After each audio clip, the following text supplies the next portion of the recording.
سلام به شما که دوستتان داریم بی قید و شرط با هر نژاد و قومیت و زبان و در هر کجای این کره زیبا که زندگی میکنید. در این ویدیو میخوام در مورد بیخوابی صحبت بکنم، اینکه چرا ما خواب خوبی نداریم بعضی وقت، چرا بعضی وقتا میرید تو رخت خواب ولی مدتی طول میکشه تا بخوابید. حتی گاهی بعضی افراد مجبورن قرص بخورن و اینکه خواب خیلی مهمه و اگر شما بدن متعادلی داشته باشید خواب راحتی خواهید داشت و یکی از نشانه‌های تعادل در بدن خواب خوبه. بنابراین در این ویدیو علت‌های بیخوابی و بدخوابی و در انتها موارد رو خدمت شما میگم، نوشیدنی‌هایی رو میگم خدمتتون که میل بکنید و به راحتی بخوابید، به شرطی که این نوشیدنی‌ها رو موقع رانندگی استفاده نکنید، چون این نوشیدنی‌ها فوق‌العاده خواب‌آور هست و ممکنه برای رانندگی شما خطرناک باشه.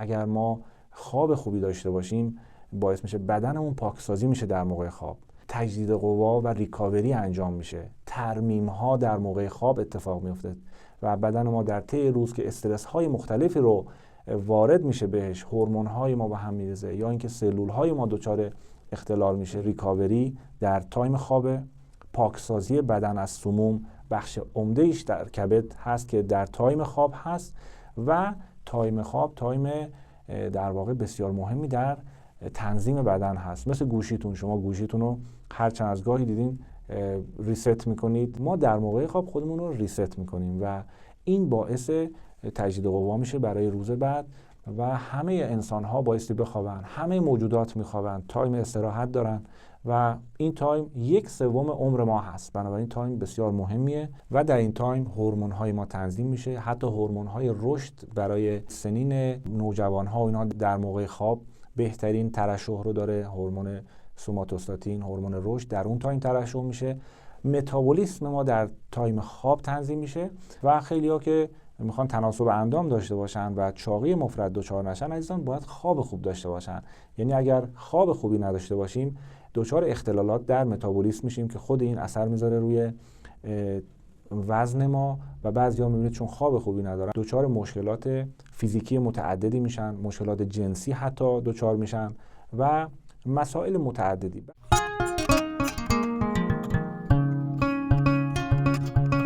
علت اول و مهمترین علت اختلالات گوارش هست. زمانی که کسی روده مشکلداری داره و عملکرد باکتری های رودش خوب نیست، در تولید ملاتونین که از سروتونین ایجاد میشه و سروتونین رو بخش عمده ایش رو باکتری های مفید روده ما و باکتری های دوست ما تولید میکنن در روده، در واقع دچار اختلال میشه.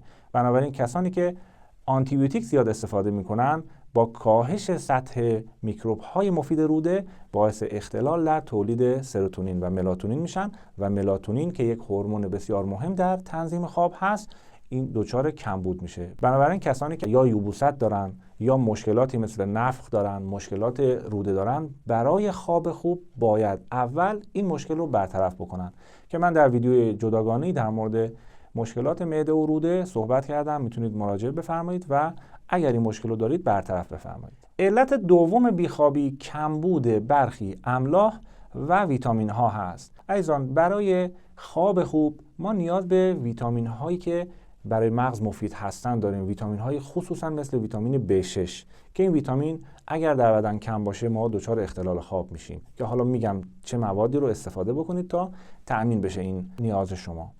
و املاح بعدی برای خواب منیزیم هست، یکی از فلزاتی که بسیار بدن ما بهش نیاز داره عزیزان منیزیم هست و منیزیم باعث کاهش هورمون استرس یا کورتیزول میشه و خود این کمک میکنه به خواب آرام بخش و بهتر ما. پس منیزیم اگر در بدن کم بشه ما خوابمون دچار اختلال میشه که منیزیم را هم در یه ویدیو جداگانه‌ای بهش پرداختم و شما منیزیم و املاح دیگر رو میتونید عمده‌شو در نمک‌های ارگانیک به بدنتون برسونید با مصرف نمک‌های معدنی خوب و ارگانیک، نه نمک تصفیه شده و NaCl، منظورمون اون نیست. این نمک رو در رژیم غذاییتون قرار بدید کمک میکنه به خواب بهتر. و عنصر بعدی پتاسیم هست. پتاسیم از آن خیلی مهمه برای خواب و پتاسیم رو هم شما در همین نمک‌های معدنی میتونید به بدن خودتون برسونید. کمبود پتاسیم باعث تپش قلب میشه، باعث افزایش ضربان قلب میشه و تنظیم پتاسیم و وجود داشتن پتاسیم باعث ریلکسیشن عضلات ما میشه، خصوصا عضلات مایشه قلب. علت دیگه بیخوابی افزایش هورمون استرس در بدن هست. هورمون کورتیزول عزیزان باعث بیخوابی میشه. کسانی که قبل از خواب استرس در بدنشون افزایش پیدا میکنه، حتی بعضی وقت به صورت ندانسته و ناخواسته یک فیلمی رو نگاه میکنن، کلیپی رو نگاه میکنن، اینها یه استرسی درونشون شکل میگیره و هورمون کورتیزول که افزایش پیدا بکنه افراد دچار بیخوابی میشن. علت بعدی بیخوابی توجه نکردن به ساعت بیولوژیک هست. ساعت بیولوژیک بدن ما از آن خیلی مهمه. تایم خواب یه تایم مشخصیه. اگر ما در اون تایم به استراحت نپردازیم، در زمان دیگه اگر بخوایم بدنمون رو مجبور بکنیم که بخوابه، یک تایمی رو از ما میگیره تا بخوابیم. بنابراین توجه به نظم در خواب بسیار مهمه و افرادی که قبل از ساعت 12 شب میخوابن بهترین تایم خواب هست، خصوصا 2 ساعت قبل از نیمه شب. اگر این 24 ساعت رو نصف بکنیم، ساعت 12 رو در نظر بگیریم، بهترین حالت 2 ساعت قبلش و 4 ساعت بعدش هست. در این تایم راندمان بسیار بالا و خوب هست. اگر بتونیم سبک زندگی هامون رو به این شکل تنظیم بکنیم، خواب بسیار بهتری خواهیم داشت. علت بعدی بیخوابی در معرض امواج الکترومغناطیس قرار دادن و افزایش میدان مغناطیسی در اتاق خواب هست. زمانی که شما در اتاق خوابتون موبایل و وای فای داشته باشین، خصوصا این میدانهای مغناطیسی رو در کنار خودتون در اتاق خواب داشته باشین، باعث میشه که هورمون کورتیزول افزایش پیدا بکنه. بنابراین این لوازم الکترونیک رو سعی بکنید که در اتاق خواب خودتون اصلا قرار ندید و حتی المقدور از اونها دوری بکنید که خواب بهتری داشته باشید. یا اگر امکانش نیست که این میدانهای مغناطیسی رو از خودتون دور بکنید، ما طبق یک تحقیقی که انجام دادیم به این نتیجه رسیدیم که سنگ نمک‌های متبلور، این چراغ‌های نمکی شاید دیده باشین، سرچ بفرمایید. این چراغ‌های نمکی زمانی که در اتاق خواب قرار میگیره یک سری ارتعاشاتی ایجاد میکنه که میدانهای مغناطیسی رو خنثی میکنه. این کار رو ما با دستگاه انجام دادیم و نشون داد تا یک شعاعی حدود 2 تا 3 متر رو پوشش میداد و میدان مغناطیسی رو در واقع کم رنگ میکرد و اثرش رو خنثی میکرد.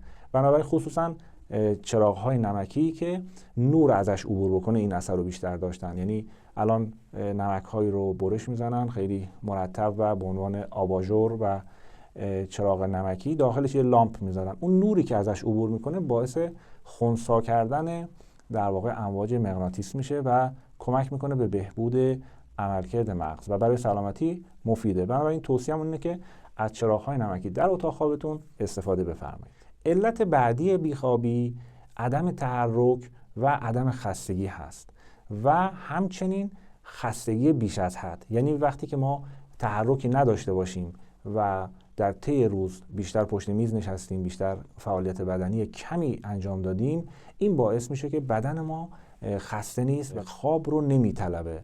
این یک مورد. یه وقتی هست ما فعالیت فیزیکی بیش از اندازه انجام دادیم یا فعالیت ذهنی بیش از اندازه انجام دادیم، این هم باعث یک خستگی مفرط میشه که خدمت شما عرض میکنم که چه کار بکنید که این خستگی مفرط رو از بدنتون خارج بکنید، خصوصا از مغز. مثلا یک شو همینجا میگم سعی بکنید که ماساژ سر انجام بدید. ماساژ سر کمک میکنه به رفع خستگی مفرط و این ماساژ رو میتونید با برس انجام بدید. برس رو در واقع دستتون بگیرید قبل از خواب و پوست سرتون رو کامل ماساژ بدید. با آرامی سعی بکنید هر قسمتی رو 7 مرتبه برس بزنید و تمام قسمت سر رو ماساژ بدید. این باعث میشه که در واقع یک ریلکسیشن ایجاد میشه و خواب بهتری رو شما خواهید داشت. و اما علت بعدی که یکی از علتهای مهم در بیخوابی هست عزیزان، هجوم افکار منفی موقع خواب هست. افکاری که حمله میکنن به سمت شما و این افکار ناشی از عدم صلح فرد با خودش هست یا با دیگران. این عدم صلح باعث بیخوابی میشه. کسانی که با خودشون در جنگ هستن، دیدین به خودشون گیر میدن، دائم خودشون رو سرزنش میکنن، ملامت میکنن، به علتهای مختلف در واقع خودشون رو سرکوب میکنن، یک نوع جنگ درونی دارن با خودشون. این باعث بیخوابی میشه. و یا اینکه کسانی هستن که اذیتشون کردن به هر دلیلی، اینها نمیتونن این رو کنار بذارن موقع خواب. این باعث بیخوابی میشه و توصیه من همینجا این هست که از تکنیک مکس استفاده بکنید. یک تکنیک بسیار خوبی هست که از جناب پروفسور دانش من یاد گرفتم و خیلی جواب میده، خیلی اثر خوبی هم داره. یعنی خاموش کردن ذهن برای چند لحظه، حتی چند ثانیه. این رو موقع خواب شما سعی بکنید تمرین بکنید و جنگ و ستیزی که در ذهنتون هست فکر کنید که الان در اون زمان در اون اتاق فقط شما هستید و روی کره زمین هیچ کسی دیگه وجود نداره و همه سفر کردن به یک کره دیگه. هیچ کس نیست جز شما. ذهن رو آرام بکنید و به یک صلح درونی برسید و این ایجاد صلح و رفع ستیز و ایجاد آرامش یکی از تکنیک‌های بسیار مهم در موقع خواب هست.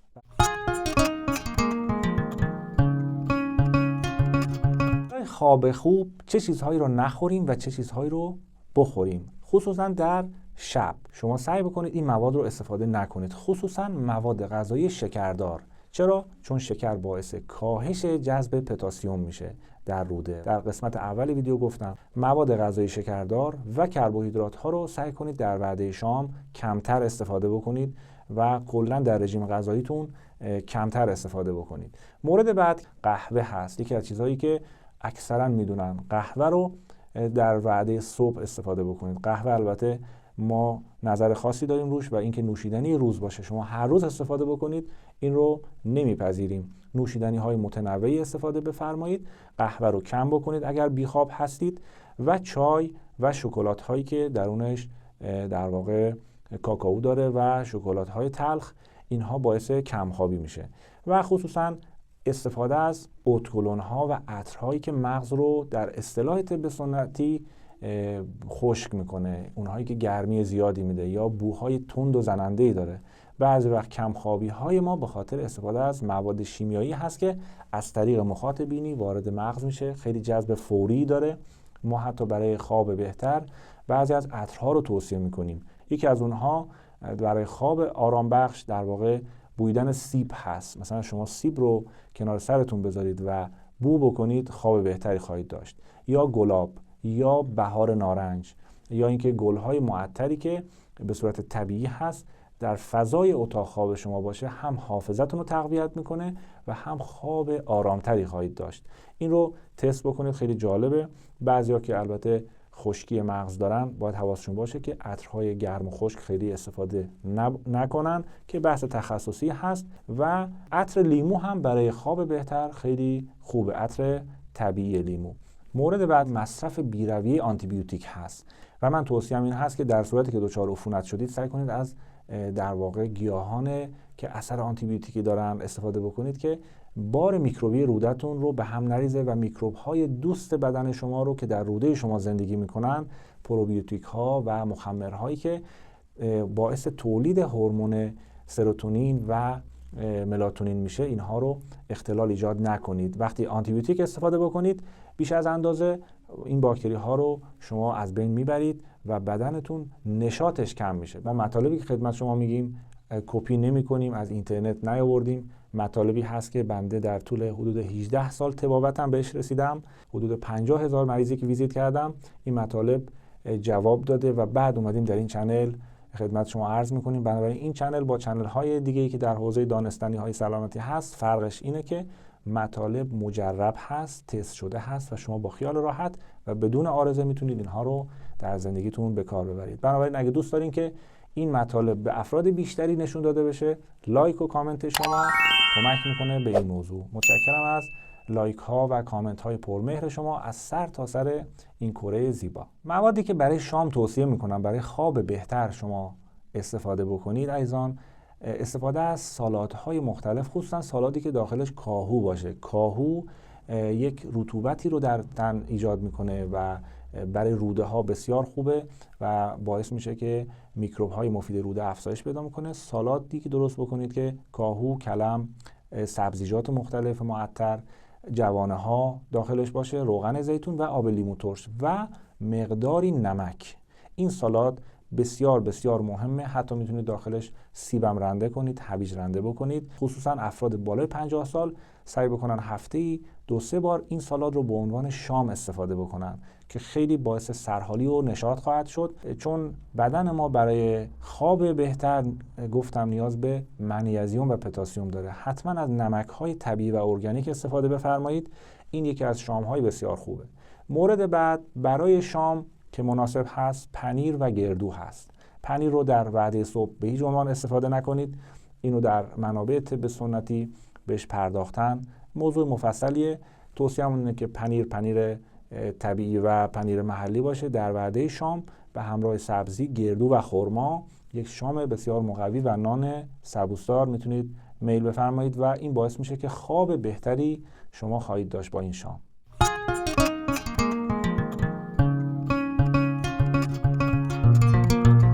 و چند نوشیدنی که بسیار خواب‌آور و بسیار آرام بخش هستند. مهمترینش چای کوهی هست یا چای پشمی در اصطلاحی که محلی‌ها میگن. در بخش‌های مختلفی در کشور ایران من دیدم که این تولید میشه در کوه و به صورت ارگانیک و طبیعی. این رو دم بکنید، یک مشت بسته از این رو بریزید با آب جوش 20 دقیقه دم بکشه. بسیار نوشیدنی خواب‌آوری هست و توصیه میکنم قبل از رانندگی به هیچ عنوان استفاده نکنید، فقط موقع خواب. نوشیدنی بعدی، دمنوش بعدی اسطقدوس یا لاوندر هست که بسیار نوشیدنی خوبه، میتونید استفاده کنید. نوشیدنی بعدی که به عنوان جوشونده استفاده میتونید بکنید بادرنج بویه هست. بادرنج بویه هم یه خواب‌آور بسیار خوب و جالبی خواهد بود. نوشیدنی بعدی که خیلی جالب هست گیاهی هست به نام بهلیمو. عطر بسیار خوبی داره، برگای سبزی داره. این رو میتونید به اندازه 2 تا قاشق پلوخوری بریزید، یه 20 دقیقه بجوشونید و این جوشونده رو در واقع با شیرین کننده های طبیعی مثل خرما، عسل یا کشمش میل بکنید قبل از خواب. خیلی خواب‌آور خوبی هست.